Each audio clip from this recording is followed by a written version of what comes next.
क्या कहते हैं द्विगु के अलावा द्विगु क्या बोलते हैं वही जहाँ संख्यावाची हो वहाँ द्विगु समास हो जाता है नहीं तो द्विगु समास क्या होता है उसमें प्रथमा पद क्या होता है संख्यावाची जैसे पंचरात्रम पंचवटी सप्तऋषि शुरू में संख्या का शुरू में शब्द जो आ रहा है वो संख्यावाची है उसकी परिभाषा दोहा के रूप में क्या है कि प्रथम पद संख्यावाची उत्तर पद विशेषता बतलाता है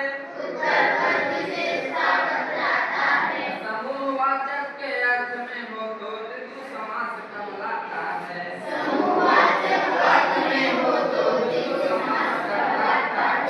संख्यावाची हो लेकिन समूह के अर्थ में जैसे अगर कहें कि दशानन आपका द्विगु समास नहीं क्यों वो बहुब्रीहि है क्योंकि उसमें समूहवाचक एक ही शीर्ष दर्शन है ठीक है चलिए अब द्वंद्व समास में आते हैं द्वंद्व समास का मतलब होता है लड़ाई द्वंद्व माने क्या होता है लड़ाई अच्छा ये बताओ लड़ाई बराबरी वाले से होती है कि ऊपर नीचे वाले से कभी चींटी को शेर से लड़ते हुए देखी हो शेर हम देखा करते हैं चींटी को कहेगा करो प्रहार जितना करना तो द्वंद्व किससे होता है बराबरी वाले से द्वंद्व यानी लड़ाई अब देखिए उसका समास है एक सिक्के के दोनों पहलू बराबरी में होते हैं जवा से विग्रह करते द्वंद्व समास कहलाते हैं देखिए एक सिक्के यानी जैसे दिन रात अगर लिखा है दिन रात देखो समझ भैया भाभी माता पिता राम लक्ष्मण सीता राम भरत शत्रुघ्न ठीक है ये दोनों बराबरी के हों तो कौन सा समास कहलाएगा ठीक है अब हम आते हैं अगला समास जो हमारा कर्मधारय समास कौन समास कर्मधारय समास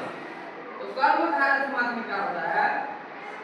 इसमें बेटा चार चीज होते हैं विशेषण विशेष उपमान उपमेय ये चार चीज होते हैं अब इसमें इस परिभाषा के माध्यम से हम लोग जानेंगे कि इसकी पहचान क्या है और दूसरा चीज क्या जानेंगे कि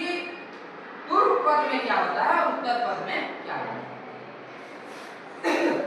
पूर्व विशेष से उपमान उत्तर विशेषता बतलाता है के समान विग्रह हो तो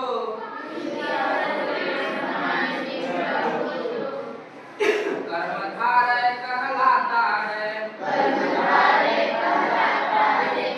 इव चासो का मतलब क्या है जब हम जैसे घनश्याम लिखा क्या लिखा है घनश्याम जब घनश्याम का हम समास विग्रह करते हैं घनश्याम लिखा है का समास विग्रह क्या करते हैं घन यू श्याम अब मैं इसको जानने का मतलब ये है कि अगर घन यू श्याम दिया है यू लिखा है तो हम समझ जाएं कि ये कर्मधारय समास है ठीक है यू लिखा हो या कि 400 लिखा हो क्या लिखा हो 400 लिखा हो तो उसमें भी कर्मधारय समास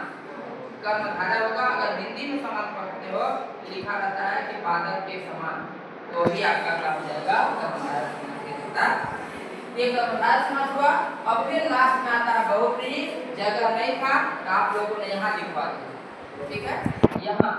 तो देखिए बहुप्रीहि की परिभाषा क्या बहुप्रीहि का मतलब क्या होता है न तो पहला पद प्रधान और न दूसरा पद प्रधान किसी अन्य पद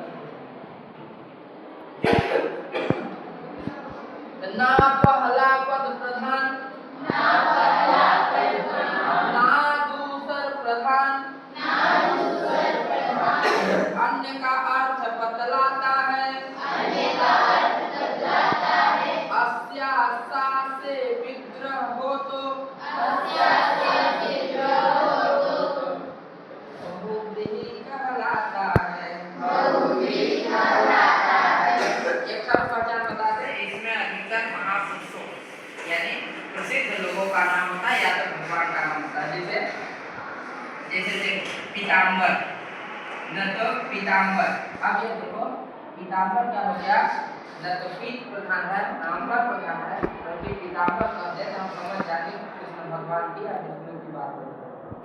समझ रहे हैं? चतुर्भुज, चार भुजा अगर कहें तो विष्णु जी की बात हो रही है, यानी किसी को इशारा के द्वारा बुलाया जाए। जैसे अब जो कोई अगर लंबा लड़का है, अगर हम कहते हैं लंबोदर इधर आओ, तो लंबोदर नाम तो नहीं है, उसके आकृति से हम कर रहे हैं, तो वो क्या कौन समाज कर रहा है?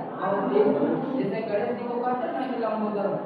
है ना, लंबा है उधर जिनका अस्य सा है ना, अस्य सा का जहाँ प्रयोग होता है वहाँ बहुत ही समास। अब आप नोट कर लीजिए, जहाँ अगर कोई डाउट होगा तो बताइए। ठीक है, धन्यवाद।